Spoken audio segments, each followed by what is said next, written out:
Olá, veja os destaques de hoje do portal da Assembleia. Conheça em que casos o eleitor fica impedido de votar. A diferença entre trabalhar com carteira assinada ou como microempreendedor individual. O retorno às aulas dos alunos da creche Escola Sementinha. E conheça o judoca maranhense Antônio Eduardo, que comemora a convocação da seleção brasileira para a disputa do Campeonato Mundial Sub-18. É agora no portal da Assembleia.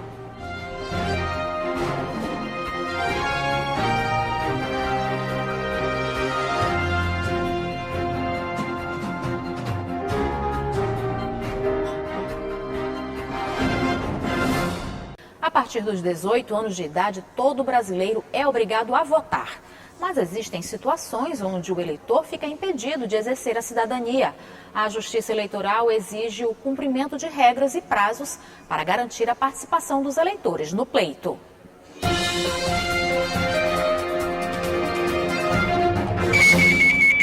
As eleições de 2022 terão 5 cargos em disputa: presidente da República, governador, senador, deputados federais e deputados estaduais. O voto no Brasil é obrigatório para maiores de 18 anos e facultativo para analfabetos maiores de 70 anos e jovens de 16 e 17 anos. Porém, não poderá votar nas eleições de 2 de outubro o cidadão que não tirou o título eleitoral nem regularizou a situação com a Justiça Eleitoral até 4 de maio, data limite para o alistamento, uma vez que o cadastro eleitoral está fechado após esse dia. Raíssa Campanaro, membro da Comissão da Advocacia Eleitoral da OAB Maranhão, ressalta outros impedimentos para votar nas eleições de 2022. Estão impedidas de votar as pessoas que não compareceram às urnas por 3 vezes e não justificaram essa ausência. Lembrando que cada turno corresponde a uma ausência. A regularização dessa situação pode ser feita através do site do TSE, aplicativo Título Net, através do pagamento de multa, um pedido de revisão ou pedido de transferência de domicílio. O eleitor deve se dirigir à sessão eleitoral e apresentar ao mesário um documento oficial com foto: carteira de identidade, passaporte, carteira de categoria profissional reconhecida por lei, certificado de reservista, carteira de trabalho ou carteira nacional de habilitação. Não é obrigatório apresentar o título de eleitor para votar.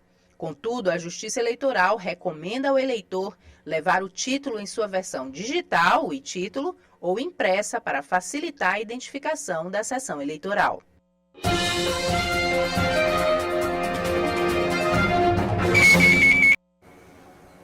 Um levantamento feito pela Pesquisa Nacional por Amostras de Domicílio do IBGE aponta que mais de 36 milhões de pessoas trabalham atualmente de carteira assinada no Brasil.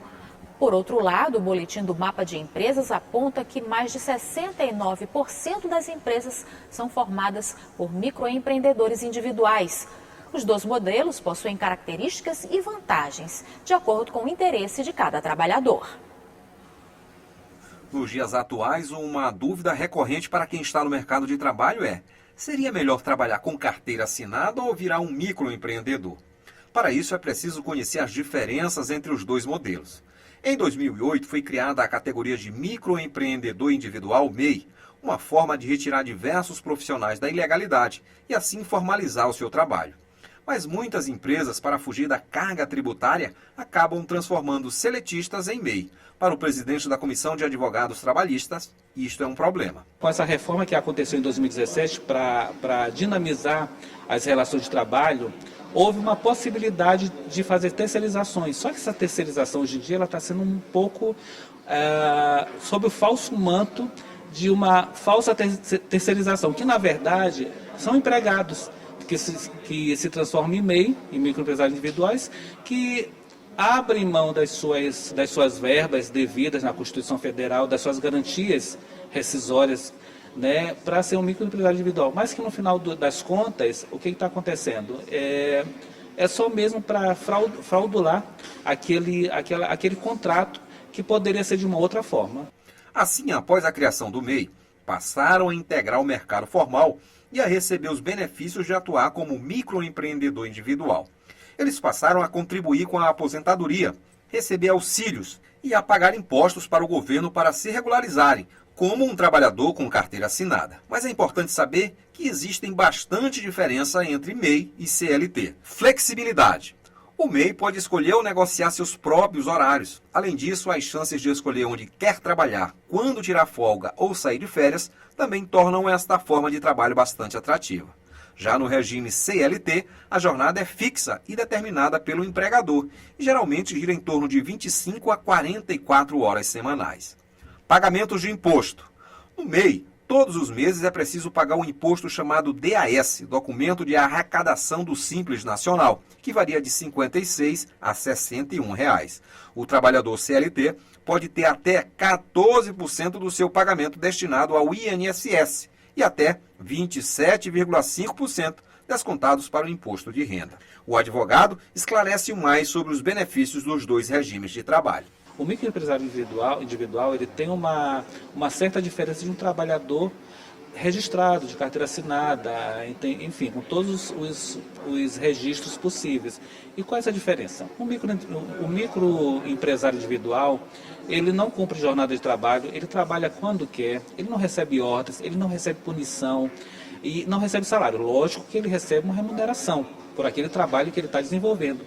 E o empregado com carteira assinada, não, ele cumpre ordens, ele cumpre jornada de trabalho, ele não pode ser substituído por uma outra pessoa. No caso do microempresário individual, ele pode ser substituído, ele pode delegar o microempresário ele pode delegar essa tarefa para uma outra pessoa, e o empregado não.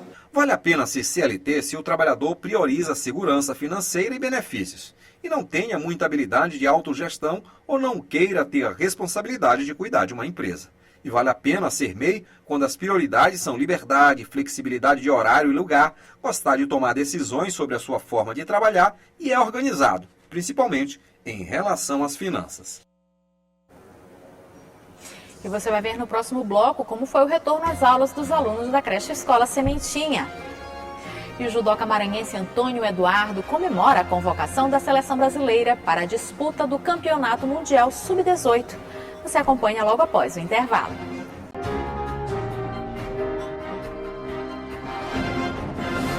Os alunos da creche Escola Sementinha voltaram às aulas depois de um merecido período de férias. Os educadores programaram o retorno para o segundo semestre com atividades divertidas e muito aprendizado. A Escola Sementinha, mantida pelo Grupo de Esposas de Deputados do Maranhão, o GEDEMA, reiniciou o segundo semestre letivo, oferecendo aos alunos toda a estrutura educacional necessária para um bom desempenho de todos após o período das férias escolares. Conseguimos vencer o primeiro semestre, tendo aula 100% presencial. Temos o propósito de seguir todo o segundo semestre da mesma forma, mas trazendo segurança para as nossas crianças. Muitos alunos já estavam com saudade da rotina escolar, apesar da diversão das férias. O Gabriel e a Catarina não viam a hora de voltar para a escola. Estava bem ansioso também de rever meus amigos e minhas professoras. A gente volta às aulas, rever os amigos, rever as professoras e continuar aprendendo as coisas que a gente não estava aprendendo enquanto a gente estava nas férias. Assim como para os alunos, a volta às aulas também se torna especial para quem acompanha de pertinho o desenvolvimento das crianças em casa. Seu Laurindo acompanha os netos na creche escola há muito tempo e tem o prazer de poder compartilhar com eles a animação da volta à escola. Para ele, todo dia estava querendo voltar. Para ele, todo dia que eu perguntava para ele, quando é que vai voltar às aulas? E para mim isso aí é muito bom.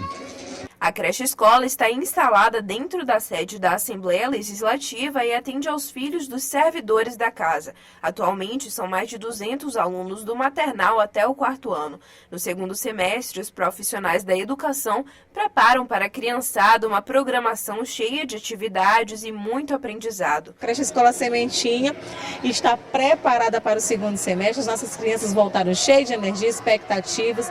Nós, profissionais, também querendo realmente desenvolver um excelente trabalho com todos eles. O Ministério da Educação divulgou hoje o resultado da primeira chamada do programa Universidade para Todos, o ProUni, para o segundo semestre de 2022. Os selecionados têm até o dia 17 deste mês para comprovarem as informações enviadas no ato da inscrição. Já o resultado da segunda chamada será divulgado no dia 22 de agosto. Vale lembrar que tanto a lista com os selecionados quanto o resultado individual estão disponíveis para consulta no site acessounico.mec.gov.br. E mais um atleta maranhense vai ajudar o Brasil a brigar por medalhas em uma competição mundial. Desta vez, o convocado foi o judoca Antônio Eduardo, que vai compor a seleção brasileira no Mundial Cadete Sub-18. A convocação é o resultado do ótimo desempenho do atleta em competições nacionais e internacionais. Aos 16 anos, Antônio Eduardo já carrega muita experiência nos tatames. O judoca maranhense foi convocado para a seleção brasileira, que disputará no fim deste mês o Campeonato Mundial Cadete Sub-18. Será a primeira experiência do jovem na Europa. A competição será realizada na cidade de Sarajevo, na Bósnia e Herzegovina. A convocação é fruto de um ranking alcançado pelo maranhense, que tem se destacado em várias competições. E qual o segredo do sucesso? Hoje em dia, quem não treina não chega, né? Então acho que dedicação, mesmo não querendo estar lá, tem que estar. É questão de rotina, treinar. Com a seleção brasileira, Antônio Eduardo já disputou o Campeonato Pan-Americano Sub-18 de Judô em Lima, no Peru, e voltou com a prata na bagagem. E ainda ajudou o Brasil a garantir o primeiro lugar geral e manter a hegemonia no continente americano. O treinador ressalta o compromisso e o empenho do jovem lutador. Antônio Eduardo é um atleta que, apesar de jovem, tem apenas 16 anos, ele já tem mais de 10 anos de prática de judô. Filho do sensei Antônio Rocha, Antônio Luiz Rocha, todo mundo conhece, no meio do judô. Ele começou o judô ainda criança, então já tem mais de 10 anos, já compete desde criança. E começou competindo brincando e aos poucos foi tomando gosto e o talento dele foi surgindo e a sequência de títulos foi acontecendo. Antônio Eduardo vem treinando forte para a competição que será realizada no fim deste mês e diz que irá fazer o melhor. E é bom a gente já ir se acostumando que o melhor dele é sempre um pódio. A expectativa é boa, minha primeira competição na Europa, vou tentar dar o meu melhor. O judô maranhense vem se renovando com jovens talentos, mas as dificuldades para manter o nível elevado ainda são grandes, como observa o treinador. O distanciamento dos grandes eventos, dos grandes centros, é uma dificuldade para que esses atletas possam participar, ganhar experiência, conquistar títulos, ranking, porque hoje a seleção brasileira é ranking, ele está na seleção brasileira porque ele tem pontos, ganhou títulos, e aí tem um curso de viagens, etc. Então é caro formar um atleta. O judoca da Academia Monte Branco já se sagrou campeão brasileiro, maranhense, regional e da Copa São Paulo. Com tanto treinamento e dedicação, agora só resta a gente desejar boa viagem ao Antônio Eduardo e que ele volte da Europa com o espírito de dever cumprido. E claro, se vier com uma medalha, será muito melhor para enfeitar esta sala que já tem muitas conquistas.